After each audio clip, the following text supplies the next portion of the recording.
Aish, man, that scream that my mother gave him. Yeah. Oosh.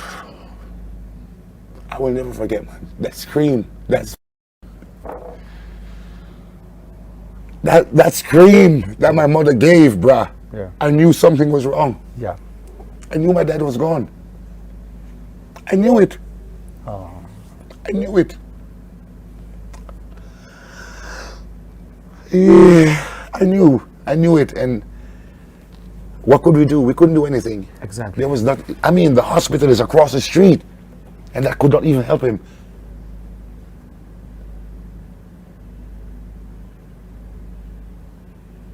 My father never collapsed on stage. What happened? This man got off stage, and he was like, I feel like I can. We drove, then we got to Berlin. Mm-hmm. And when the bus pulled up by the hotel,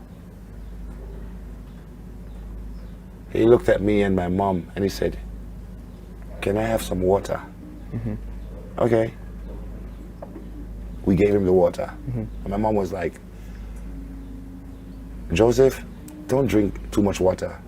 Let's get you something to eat and let's go check you out at the doctors to make sure you're in physical health. Yeah. You're physically capable. Okay. And he was like, I'm okay. I'm all Trust right. me. Da, da, da, da. And Okay. he took that a very small drink. Yeah. Man, he turned to me before he said it to my mom. He said, do you know your father was not a lazy man? Was not. You're still here working. Why are you telling me he was not? Exactly. You know what I mean? He was already gone. He was already gone, but he just wanted me to know. That's He just wanted me to know, man. As his son, like, you know, I was not. And then he turned to my mom and he said, you know, I was not a lazy man. And I looked at my mom and she looked at me.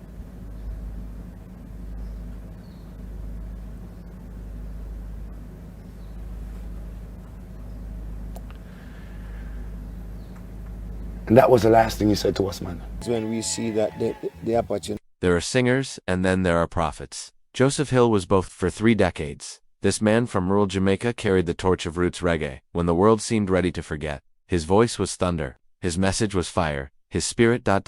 was unbreakable. Joseph Hill, lead singer of culture, the prophet of reggae. A man who saw the future in ancient prophecies and sang it into existence. But on a summer night in Berlin, August 19, 2006, the prophet's voice fell silent. This is his story. Joseph Hill was born in Linstead, St. Catherine Parish, Jamaica, in 1949. The island was still a British colony, but change was stirring in the Caribbean winds. Growing up in a devoutly Christian household, young Joseph's first musical education came from the church. Gospel harmonies, caland response singing, and the rhythmic pulse of religious fervor would shape his voice forever. But Jamaica in the 1950s and 60s was a crucible of transformation.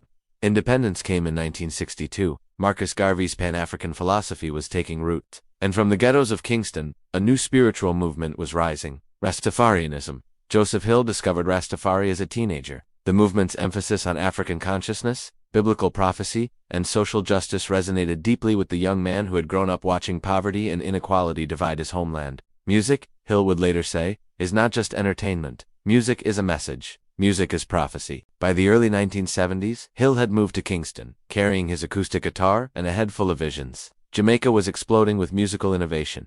Ska had evolved into rocksteady, which was transforming into something entirely new. Reggae, but for Joseph Hill, music was never just about rhythm and melody. It was about prophecy, about warning, about awakening consciousness. In 1976, Joseph Hill formed Culture with Albert Walker and Kenneth Days.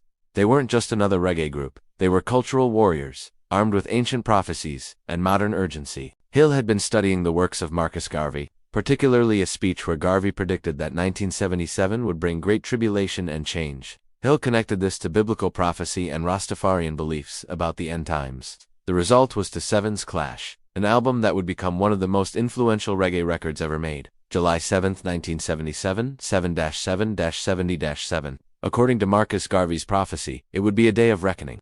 Hill's haunting vocals warned of chaos, but also promised redemption for the righteous. When July 7, 1977 actually arrived, many Jamaicans stayed home, fearing the predicted apocalypse.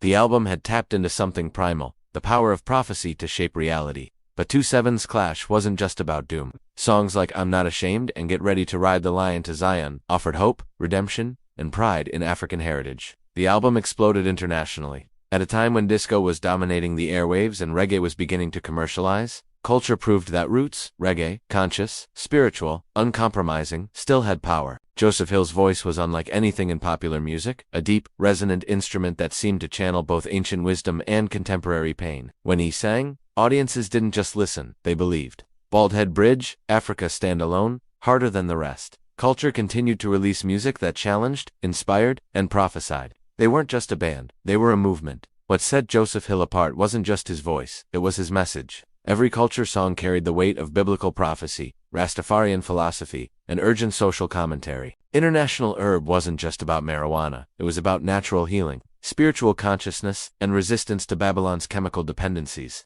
Hill's lyrics addressed everything from political oppression to spiritual awakening, from African liberation to personal responsibility. Stop Fussing and Fighting became an anthem for peace during Jamaica's violent political era of the late 1970s. While Bob Marley was becoming reggae's international ambassador, Joseph Hill remained its spiritual conscience, uncompromising, prophetic, and deeply rooted in Rastafarian faith. I don't sing for entertainment, Hill once said. I sing to educate. I sing to elevate consciousness. I sing because Jah has given me this voice to warn the people. Songs like Natty, Never Get Weary, Why Am I a Rastaman, and Black Starliner Must Come weren't just music. They were sermons, teachings, prophecies, set to irresistible rhythms. Audiences worldwide began calling him the prophet of reggae. Hill embraced the title. For him, music and spirituality were inseparable. Throughout the 1980s, 90s, and 2000s, culture toured relentlessly. From the clubs of London to the festivals of Europe, from American colleges to African concert halls. Joseph Hill had become reggae's elder statesman, a living connection to the music's spiritual roots at a time when much reggae was becoming increasingly commercial. Younger artists sought him out for wisdom. Veteran musicians showed him deep respect. He had survived 3 decades in the music business without compromising his message or his faith. Hill's pre-show rituals were legendary. Meditation, prayer, reasoning with his bandmates about the spiritual significance of their mission. For him, every concert was a revival, every song a sermon. Even as hip-hop and dancehall dominated Jamaican music, culture continued to find audiences hungry for conscious music. Hill proved that authenticity and spiritual depth never go out of style. Between tours, Hill lived simply in Jamaica, studying scripture, growing his food, and raising his children, including his son Kenyatta, who showed early musical talent. By 2006, Joseph Hill was 57 years old, still touring, still preaching, still carrying the torch of roots reggae. That summer, culture embarked on what would become Hill's final tour. August 19, 2006, Berlin, Germany. Culture was midway through a European tour. For Joseph Hill, it was just another night of spreading conscious music to receptive audiences. Those who were there remember Hill's performance as powerful as ever. His voice was strong, his message clear, his spiritual energy undimmed. But backstage after the show, something was wrong.